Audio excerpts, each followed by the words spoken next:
Bienvenue dans cette nouvelle édition de l'Africa Tonight. Au sommaire, le rapport de la commission Dialogue, Vérité, Réconciliation en Côte d'Ivoire dévoilé.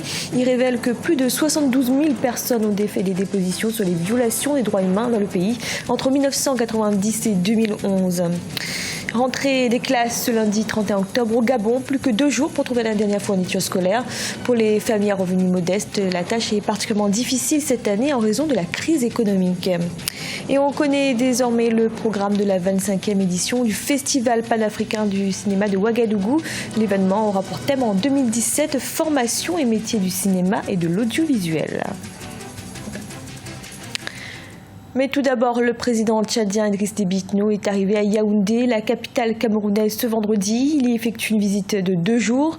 Avec son homologue, le président camerounais Paul Biya, il sera question de la lutte contre le groupe terroriste Boko Haram, du projet de construction d'une ligne ferroviaire reliant Yaoundé à N'Djamena, mais également de la candidature tchadienne à la présidence de la Commission de l'Union africaine.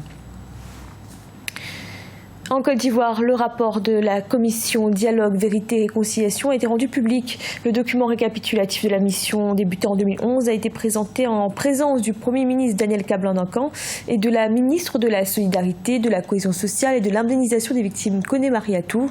Le rapport révèle que 72 483 personnes ont fait des dépositions sur les violations perpétrées lors de la crise qu'a connue le pays depuis 1990. Idolat Mirabalbissou. 72 483, c'est le nombre de personnes à avoir fait des dépositions sur les violations perpétrées lors des crises qu'a connues la Côte d'Ivoire depuis 1990. L'information vient du rapport de la commission Dialogue, Vérité et Réconciliation rendu public le 25 octobre 2016. Ces dépositions ont été recensées sur 3 grandes plages temporelles de l'histoire de la Côte d'Ivoire. La première période va de 1990 à 1999. La deuxième étape s'étend de 2000 à 2004. La troisième et dernière étape va de 2005 à 2011. On sort d'une période de crise où les Ivoiriens sont partagés en 2 camps. Les victimes, il y aura de chaque côté. Donc, le premier but d'abord, c'est l'indemnisation des victimes. Donc, il y aura toujours un côté mitigé.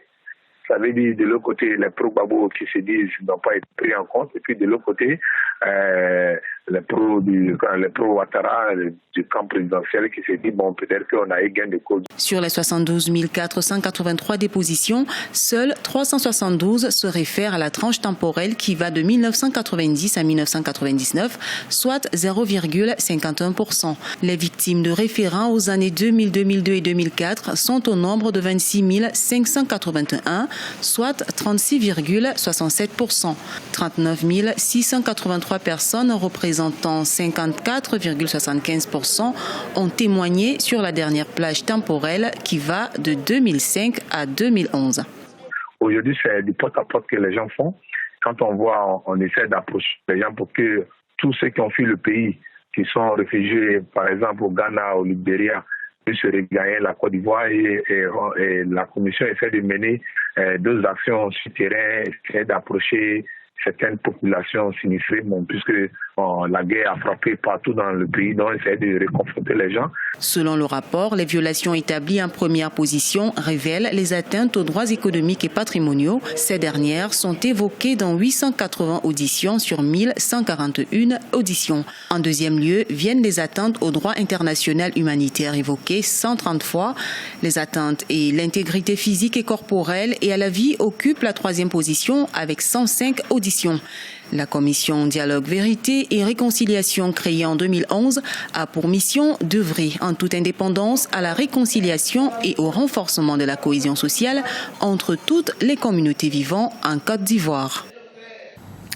La 2e édition du forum annuel de la Fondation Tony Elumelu sur l'entrepreneuriat a débuté ce vendredi à Lagos au Nigeria. Près de 1000 participants venus des 54 pays africains sont présents. La rencontre célèbre également la promotion 2016 des entrepreneurs sélectionnés parmi plus de 45 000 candidats sur le continent. Le forum permet la rencontre entre jeunes talents, investisseurs et organismes gouvernementaux avec plusieurs secteurs représentés, agriculture, nouvelles technologies ou encore artisanat. Écoutez Parminder Obé, directrice générale de la Fondation Tony Elumelu. Cette deuxième édition du forum sur l'entrepreneuriat de la Fondation Tony Elumelu a pour objectif de consolider les acquis de la dernière. Nous avons aujourd'hui besoin de créer un grand vivier africain de talents et d'idées susceptibles d'impulser un nouveau développement. Les 54 pays africains sont représentés ici. Durant ces 2 journées, les entrepreneurs venus du continent vont se rencontrer, former des réseaux suffisamment forts pour briser les barrières de toutes sortes. Monsieur Tony Elumelu et la Fondation croient en ces entrepreneurs que vous voyez ici. L'objectif est d'aider plusieurs milliers d'entrepreneurs africains à se construire et à mûrir leurs idées. Pan-African network of entrepreneurs, and we provide seed capital investment that allows them to scale. Au Gabon, après plusieurs reports, la rentrée des classes est prévue ce lundi 31 octobre. Et à 48 heures de la réouverture des écoles, chacun s'affaire à acheter les dernières fournitures scolaires. Mais cette année, en raison de la crise économique, la priorité pour les familles est surtout de faire des bonnes affaires. Un reportage de notre correspondant Douglas Toutoum. La rentrée des classes 2016-2017, fixée au 31 octobre 2016 au Gabon, s'annonce difficile pour les ménages à revenus modestes qui se trouvent en ce temps de crise économique en difficulté financière. À quelques jours du démarrage effectif des cours, le marché des fournitures scolaires bat son plein, mais la fréquentation est mitigée. L'ambiance est la même aussi bien dans les grandes surfaces commerciales qu'ici à l'ancienne gare routière de Libreville, où le marchandage demeure la règle établie. Bon, l'ambiance est encore morose en ce moment. Bon, vous savez, plus nous avons les fonctionnaires ici, on espère que d'ici le 30, les parents vont s'embarquer tellement ici chez nous. La crise pétrolière en ce moment, un peu partout. Surtout que le Gabon, c'est un pays producteur de pétrole. Mais à notre niveau, nous avons pensé à ce problème-là et nous avons vu les prix à la baisse. Donc tous les parents à tous les niveaux peuvent trouver leur compte chez nous.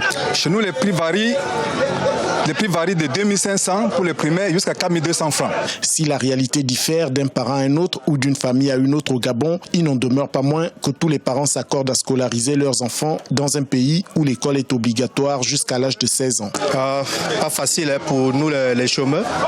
Vous voyez, là, je suis venu seulement prendre les prix. Je suis à presque à 150 000 francs. Rien que les prix. Et pour un chômeur comme moi, c'est beaucoup. J'ai 4 enfants. Je suis obligé de les prendre chacun au moins 1 livre, 2 livres ou 3. Et plus les cahiers. Ils vont d'abord se débrouiller comme ça en attendant. Je suis venu préparer la rentrée de mes enfants. On se bat, on fait avec le peu qu'on a. Oui, mes fournitures scolaires sont déjà prêtes. Oui. Puisque j'ai à payer la moitié, il ne manque que quelques petites choses. Selon les libraires, les prix des manuels scolaires ont été revus à la baisse à hauteur de 5 et 10%. Un point de vue réfuté par les parents d'élèves. Pour rappel, l'administration élabore actuellement les emplois du temps et autres formalités administratives pour une rentrée effective des classes dans les établissements publics le 31 octobre 2016 sur l'étendue du territoire national. La 25e édition du Festival panafricain du cinéma de Ouagadougou aura lieu du 25 février au 4 mars 2017. Le programme de la Biennale a été présenté ce jeudi. Le thème retenu pour cette édition est « Formation et métiers du cinéma et de l'audiovisuel ». Les organisateurs ont indiqué avoir déjà reçu plus de 500 films. Reportage de notre correspondant Jean-Paul Ouedraogo. À 4 mois de la tenue du 25e Festival panafricain du cinéma et de la télévision de Ouagadougou, la Biennale a dévoilé son programme ce jeudi dans la capitale. C'était en présence de nombreux invités, dont des cinéastes, des partenaires à l'événement, mais aussi de journalistes à qui privilège a été donné de visionner la bande-annonce officielle de ce rendez-vous culturel majeur pour le continent. En termes d'innovation pour la 25e édition à 2017, nous allons poursuivre la mise en œuvre du plan stratégique de développement du FESPACO. L'accent sera mis sur le renforcement du MICA pour en faire un véritable espace de rencontre des femmes et des hommes d'affaires de l'industrie du cinéma et de l'audiovisuel. En plus des expositions habituelles, le MICA 2017 prévoit l'organisation de plusieurs autres activités telles que les rencontres B2B, les conférences thématiques, les ateliers de formation et les masterclass. Formation et métiers du cinéma et de l'audiovisuel, c'est le thème qui a été retenu pour cette édition. Elle aura la Côte d'Ivoire comme invité d'honneur et mettra en compétition du 25 février au 4 mars 2017 plus de 500 films répartis dans 5 catégories, à savoir le long et court métrage, le documentaire, les séries télé et films des écoles africaines. Le FESPACO a pratiquement un demi-siècle d'existence. Et je peux dire qu'à travers cet âge, il a acquis l'âge de la maturité, l'âge de la sagesse. Le FESPACO est devenu un véritable baobab. Le FESPACO est une fierté pour le Burkina Faso. Il est encore plus une fierté pour l'Afrique tout entière. Et nous devrons nous battre pour que cette flamme de l'image, cette flamme allumée ne s'éteigne pas. Doté d'un budget prévisionnel de plus d'1 milliard de francs CFA, le FESPACO 2017, ce sera aussi un côté off avec ses traditionnelles galeries marchandes et plateaux d'animation musicale. Toutefois, un accent particulier sera mis sur la sécurité compte tenu du contexte mondial marqué par le terrorisme. Ce journal a été réalisé par l'ensemble de la rédaction. Merci de l'avoir suivi. Retrouvez dans un instant une nouvelle édition de l'information.